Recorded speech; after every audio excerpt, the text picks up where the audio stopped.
क्या ऐसा हो सकता है कि फ्रिज में रखा एक ग्लास संतरे का जूस हमारे शरीर में एक जेनेटिक स्विच की तरह काम करे? और सबसे हैरान करने वाली बात ये हो कि इसका असर हर किसी पर एक जैसा ना हो, कि किसी का वजन ये तय कर सकता है कि वही जूस उसके लिए फैट बर्नर बनेगा या inflammation fighter. Welcome to the new episode of diet mama, जो अल्पना श्रीधरानी के गाइडेंस में तैयार किया गया है। आज हम पोषण की दुनिया में एक बहुत ही गहरी और सच कहूं तो एक बेहद दिलचस्प खोज पर बात करने वाले हैं। कहानी है हमारे पसंदीदा मॉर्निंग ड्रिंक ऑरेंज जूस की, पर हम इसके स्वाद या विटामिन सी पर बात नहीं करेंगे। नहीं, बिल्कुल नहीं। हम बात करेंगे कि कैसे ये हमारे शरीर के अंदर हमारे जीन्स के लेवल पर बिल्कुल अलग अलग तरीके से काम करता है और इसका सीधा ताल्लुक हमारे शरीर के वजन से है। बिल्कुल। तो आज की हमारी जो ये चर्चा है उसका मकसद बस यही समझना है कि भाई एक साधारण सा दिखने वाला जूस हमारे जेनेटिक कोड के साथ कैसे संवाद करता है। हाँ। हम साओ पाउलो यूनिवर्सिटी की एक हालिया रिसर्च के नतीजों की गहराई में उतरेंगे, जिसे molecular nutrition on food research जैसे बड़े जर्नल में पब्लिश किया गया है। और ये हमें बताएगा कि खाना सिर्फ कैलोरीज या पोषक तत्व नहीं है, बल्कि ये हमारे शरीर के लिए एक सूचना है, एक इंफॉर्मेशन है। तो चलिए इस गुत्थी को सुलझाते हैं। सबसे पहले तो ये पता कैसे चला, मेरा मतलब किसी के शरीर के अंदर जीन्स पर जूस का असर देखना, ये सुनने में ही इतना कॉम्प्लिकेटेड लगता है। वैज्ञानिकों ने इसके लिए क्या तरीका अपनाया? तरीका सुनने में बड़ा सरल है, लेकिन इसके जो नतीजे हैं वो बहुत गहरे हैं। रिसर्चर्स ने 20 से 30 साल के 20 स्वस्थ लोगों को चुना। अच्छा, सिर्फ 20 लोग? हाँ, शुरुआत में 20 लोग। इन लोगों को 2 ग्रुप्स में बांटा गया था, एक जिनका वजन सामान्य था और दूसरा जिनका वजन ज्यादा था, और उन्हें 2 महीने तक रोजाना 2 कप यानी लगभग 400 मिलीलीटर ऑरेंज जूस पीने को कहा गया। सिर्फ 2 कप ऑरेंज जूस रोज, और बस? मतलब और कोई खास डाइट नहीं? नहीं, बस इतना ही। लेकिन असली काम इसके बाद शुरू हुआ। स्टडी की शुरुआत और 2 महीने के अंत में इन सभी लोगों के ब्लड सैंपल्स लिए गए। ओके। फिर उन सैंपल्स में मौजूद इम्यून सेल्स यानी हमारी जो रोग प्रतिरोधक कोशिकाएं हैं, उनके अंदर मौजूद जीन्स में आए बदलावों का एनालिसिस किया गया। मकसद ये देखना था कि इन 60 दिनों में संतरे के जूस ने जेनेटिक लेवल पर क्या असर डाला है। वाह, तो ये एक तरह से हमारे जेनेटिक ब्लूप्रिंट पर जूस के फिंगरप्रिंट्स ढूंढने जैसा था। तो फिर क्या मिला? 2 महीने तक रोज जूस पीने के बाद क्या कोई बड़े बदलाव दिखे? और वो भी कह सकते हैं कि हैरान करने वाले। ऑरेंज जूस ने 1700 से ज्यादा जीन्स की सक्रियता को बदल दिया। 1700? सच में? हाँ। मतलब कुछ जीन्स जो पहले शांत थे वो एक्टिव हो गए, और कुछ जो ज्यादा एक्टिव थे वो धीमे पड़ गए। आसान भाषा में कहें तो ये जूस हमारे शरीर की इंस्ट्रक्शन मैनुअल के कुछ पन्नों को फिर से लिख रहा था। 1700 जीन्स, ये तो बहुत बड़ा नंबर है। मतलब ये हमारे जेनेटिक कोड का एक बहुत बड़ा हिस्सा है। इसका मतलब तो ये हुआ कि ये जूस सिर्फ प्यास नहीं बुझा रहा, ये हमारे पूरे सिस्टम को एक तरह से रीट्यून कर रहा है। आपने बिल्कुल सही शब्द इस्तेमाल किया, रीट्यून। इसका असर ब्लड प्रेशर को नियंत्रित करने, शरीर में सूजन यानी इन्फ्लेमेशन को कंट्रोल करने, फैट को प्रोसेस करने, और यहाँ तक कि कोशिकाओं के आपस में बात करने के तरीके यानी सेल सिग्नलिंग जैसे बहुत ही जरूरी कामों पर देखा गया। ये तो सच में बहुत गहरा है। मतलब ये कोई छोटा मोटा असर नहीं है। बिल्कुल नहीं। और यहीं पर अल्पना जी का जो एनालिसिस है वो इस विषय को और भी ज्यादा स्पष्टता देता है।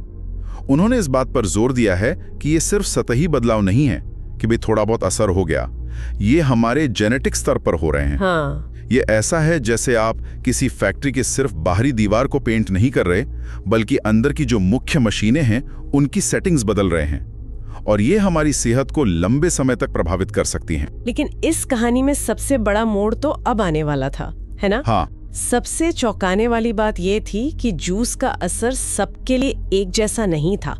ये बॉडी वेट के आधार पर 2 अलग-अलग कहानियों में बंट गया। ये तो किसी फिल्म की स्क्रिप्ट जैसा लगता है। सही कहा। ये विज्ञान की सबसे खूबसूरत बातों में से एक है कि हमारा शरीर कितना यूनिक है। सबसे पहले उन लोगों की बात करते हैं जिनका वजन ज्यादा था, यानी ओवरवेट ग्रुप। उनके शरीर में ऑरेंज जूस ने एक अलग ही कहानी लिखी। क्या हुआ वहाँ? जूस ने सीधे सीधे फैट बनाने और उसे तोड़ने से जुड़े जीन्स को कह सकते हैं कि जगा दिया। मतलब उनके शरीर में जूस का मुख्य काम फैट मैनेजमेंट पर था। हाँ, बिल्कुल। खासतौर पर GSK3B और GRK6 जैसे जीन्स सिर्फ इसी ग्रुप में एक्टिवेट हुए। ये जीन्स फैट के बनने और शरीर में इंसुलिन के काम करने के तरीके से जुड़े हैं। अच्छा। इसके अलावा फैट सेल्स के विकास से जुड़े माइक्रो आरएनए में भी बदलाव देखे गए। तो संक्षेप में ओवरवेट लोगों के शरीर में जूस कह रहा था, चलो फैट को कैसे मैनेज करना है इस पर ध्यान देते हैं। ये तो कमाल है कि शरीर ने जूस से मिले सिग्नल्स को पकड़कर अपनी सबसे बड़ी जरूरत यानी फैट मेटाबॉलिज्म पर काम करना शुरू कर दिया। लेकिन जिन लोगों का वजन पहले से ही कंट्रोल में था, उनके लिए तो फैट प्रोसेसिंग उतनी बड़ी चुनौती नहीं होगी। तो क्या जूस ने उनके शरीर में किसी और चीज को प्राथमिकता दी? यही स्टडी का सबसे दिलचस्प हिस्सा है। सामान्य वजन वाले लोगों में कहानी पूरी तरह से अलग थी। बिल्कुल अलग। हाँ, यहाँ सारा फोकस फैट से हटकर सूजन, इन्फ्लेमेशन पर चला गया। उनके शरीर में STAT3, MEPK1 और BCL2 जैसे जीन्स में बदलाव देखे गए, जो सीधे तौर पर हमारे इम्यून सिस्टम और इन्फ्लेमेशन से जुड़े हैं। तो उनके लिए जूस एक इन्फ्लेमेशन फाइटर बन गया। एकदम सही। मुख्य बात यह की कि जूस ने सूजन को बढ़ावा देने वाले रास्तों को धीमा कर दिया। यहाँ तक कि शरीर के मास्टर इन्फ्लेमेशन कंट्रोलर कहे जाने वाले NF-κB की एक्टिविटी भी कम हो गई। NF-κB ये क्या है? इसे ऐसे समझिए कि NF-κB वो मुख्य स्विच है जो शरीर में सूजन की आग भड़काता है। सामान्य वजन वाले लोगों में जूस ने इस स्विच को डिम कर दिया। वाओ! तो एक तरफ फैट मेटाबॉलिज्म और दूसरी तरफ इन्फ्लेमेशन कंट्रोल। ये सोचना ही कितना कमाल है कि एक ही जूस दो अलग अलग शरीरों के लिए दो अलग अलग दवाइयों जैसा काम कर रहा है। ये जानकारी इतनी फैसिनेटिंग है कि एक ही चीज दो अलग अलग लोगों पर कितना अलग असर कर सकती है। अगर ये इनसाइट आपको भी वैल्यूएबल लगी तो इस डिस्कशन को एक लाइक देकर हमारा हौसला जरूर बढ़ाएं। लेकिन यहाँ एक सवाल उठता है, क्यों? ऐसा क्यों हुआ कि शरीर ने ये चुनाव किया, एक ग्रुप के लिए फैट और दूसरे के लिए इन्फ्लेमेशन? इसके पीछे कोई बायोलॉजिकल रीजन तो होगा? ये एक बहुत महत्वपूर्ण सवाल है। देखिए, स्टडी सीधे तौर पर इसका जवाब नहीं देती, लेकिन हम कुछ तार्किक अनुमान लगा सकते हैं। जब शरीर में वजन ज्यादा होता है तो वो अक्सर एक लो ग्रेड क्रोनिक इन्फ्लेमेशन की स्थिति में रहता है। हाँ, ये तो सुना है। और उसका जो मेटाबॉलिक सिस्टम है, खासकर फैट को संभालने वाला सिस्टम, वो तनाव में होता है। तो ये संभव है कि उस शरीर ने जूस में मौजूद बायोएक्टिव कंपाउंड्स का इस्तेमाल अपनी सबसे बड़ी और तत्काल समस्या यानी बिगड़े हुए फैट मेटाबॉलिज्म को ठीक करने में लगाया। और सामान्य वजन वाले शरीर में चूंकि वो मेटाबॉलिक तनाव नहीं था, तो शरीर के पास मौका था कि वो उन कंपाउंड्स का इस्तेमाल एक और जरूरी काम में करे, यानी इम्यून सिस्टम को शांत और संतुलित रखने में। बिल्कुल, ये शरीर की इंटेलिजेंस को दिखाता है।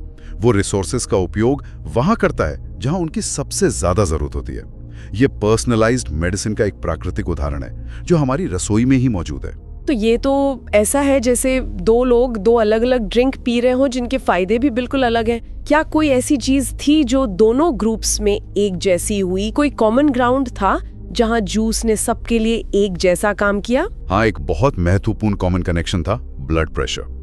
ब्लड प्रेशर से जुड़े कुछ जीन्स पर दोनों ग्रुप्स में एक जैसा असर हुआ, चाहे उनका वजन कुछ भी हो। अच्छा। इसमें सबसे खास जीन था SGK1। जब इस जीन की एक्टिविटी बढ़ जाती है तो शरीर में सोडियम का संतुलन बिगड़ सकता है, जिससे ब्लड प्रेशर बढ़ने का खतरा होता है। और इस स्टडी में इस जीन के साथ क्या हुआ? स्टडी में पाया गया कि ऑरेंज जूस ने दोनों ही ग्रुप्स में SGK1 जीन की एक्टिविटी को कम कर दिया। इसका मतलब यह है कि जूस वजन की परवाह किए बिना ब्लड प्रेशर को नियंत्रित रखने में एक पॉजिटिव रोल निभा सकता है। ये एक यूनिवर्सल बेनिफिट हो सकता है। ये तो बहुत अच्छी खबर है, क्योंकि ब्लड प्रेशर आज के समय में एक बहुत आम समस्या है। बिल्कुल, और इस पॉइंट को अल्पना जी का पर्सपेक्टिव बहुत खूबसूरती से सामने लाता है कि कैसे हमारी शारीरिक बनावट और जरूरतें अलग होने के बावजूद प्रकृति हमें कुछ ऐसे स्वास्थ्य लाभ देती है जो यूनिवर्सल हो सकते हैं। ये हमें दिखाता है कि फूड साइंस कितना गहरा और पर्सनलाइज्ड है, लेकिन साथ ही इसमें कुछ पहलू हम सभी को एक साथ जोड़ते भी हैं। इस बात से कौन अग्री नहीं करेगा कि छोटी छोटी चीजों में छुपे ऐसे हेल्थ सीक्रेट जानना कितना जरूरी है। अगर आप भी इस बात से सहमत हैं तो हमारे साथ जुड़े रहने के लिए चैनल को सब्सक्राइब करना ना भूलें। लेकिन यहाँ मुझे एक सवाल पूछना है, क्या इसका मतलब यह है कि हम सबको, खासकर जिनका वजन ज्यादा है, रोज संतरे का जूस पीना शुरू कर देना चाहिए? क्योंकि जूस में तो काफी शुगर भी होती है और ये स्टडी सिर्फ 20 लोगों पर की गई थी, जो बहुत छोटा सैंपल साइज है। आपने बहुत ही सही और जरूरी मुद्दा उठाया है। यही एक संतुलित नजरिए की निशानी है। पहली बात, यह स्टडी छोटी जरूर थी, इसलिए इसके नतीजों को एक शुरुआती लेकिन महत्वपूर्ण खोज की तरह देखना चाहिए। हमें और बड़ी स्टडीज की जरूरत होगी इन नतीजों की पुष्टि के लिए। और शुगर का क्या? हाँ, दूसरी और सबसे जरूरी बात, शुगर। इस स्टडी में 100% शुद्ध संतरे के जूस का इस्तेमाल हुआ था, बाजार में मिलने वाले मीठे या प्रोसेस्ड ड्रिंक्स का नहीं। फिर भी जूस में प्राकृतिक शुगर होती है। तो फिर इसका सही तरीका क्या है? सही तरीका है संतुलन। शायद पूरा फल खाना जूस पीने से बेहतर है, क्योंकि उसमें फाइबर भी मिलता है जो शुगर के एब्जॉर्प्शन को धीमा करता है। लेकिन ये स्टडी हमें जूस में मौजूद बायोएक्टिव कंपाउंड्स जैसे हेस्पेरिडिन की ताकत दिखाती है। तो संदेश ये नहीं है कि अंधाधुंध जूस पिएं, बल्कि यह कि प्राकृतिक खाद्य पदार्थों में हमारे शरीर के साथ संवाद करने की अद्भुत क्षमता है। एकदम।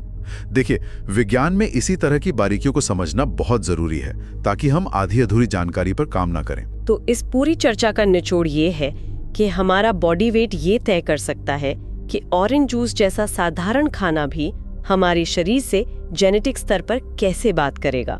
ओवरवेट लोगों के लिए ये फैट मैनेजमेंट पर फोकस कर सकता है और नॉर्मल वेट वालों के लिए इन्फ्लेमेशन कंट्रोल पर। बिल्कुल, ये पर्सनलाइज्ड न्यूट्रिशन या व्यक्तिगत पोषण का एक बेहतरीन उदाहरण है। अब बात सिर्फ अच्छे या बुरे खाने की नहीं रही। तो बात किस चीज की है? बात ये है कि कोई खाना आपकी अनोखी बायोलॉजी के साथ कैसे रिएक्ट करता है। हर शरीर अलग है और उसका खाने के प्रति रिएक्शन भी अलग होता है। और यही बात हमें जेनेरिक डाइट प्लान से आगे सोचने पर मजबूर करती है। एकदम सही। अल्पना जी ने इस मुद्दे पर खास जोर दिया है कि ये स्टडी हमें वन साइज फिट्स ऑल यानी एक ही डाइट सबके लिए वाली सोच से आगे बढ़ने के लिए प्रेरित करती है। ये हमें अपने शरीर को सुनने और ये समझने के लिए प्रोत्साहित करती है कि हमारे लिए व्यक्तिगत रूप से क्या काम करता है। इस तरह की डीप नॉलेज और सरप्राइजिंग फैक्ट्स अगर आपको और जानने हैं तो हमारे चैनल को जरूर सब्सक्राइब करें ताकि कोई भी इम्पोर्टेंट डिस्कशन मिस ना हो। और ये एक बड़ा सवाल भी खड़ा करता है, अगर संतरे का जूस इतना स्पेसिफिक प्रभाव डाल सकता है तो हमारी रोज की कॉफी, चाय या एक साधारण सेब का क्या? ये तो सोचने वाली बात है। क्या वे भी हमारे स्वास्थ्य की स्थिति के आधार पर हमारे शरीर के साथ एक अनोखी जेनेटिक बातचीत कर रहे हैं? हम जो कुछ भी खाते पीते हैं वो शायद हमारे अंदर एक अनूठा जेनेटिक संगीत तैयार कर रहा है। डाइट ममा के इस एपिसोड को देखने के लिए अल्पना श्रीधरानी और उनकी टीम की ओर से आप सभी का बहुत बहुत धन्यवाद। तो अगली बार जब एक ग्लास जूस पिएं तो याद रखें, आप सिर्फ एक ड्रिंक नहीं पी रहे हैं, आप अपने जेनेटिक कोड के साथ एक संवाद कर रहे हैं।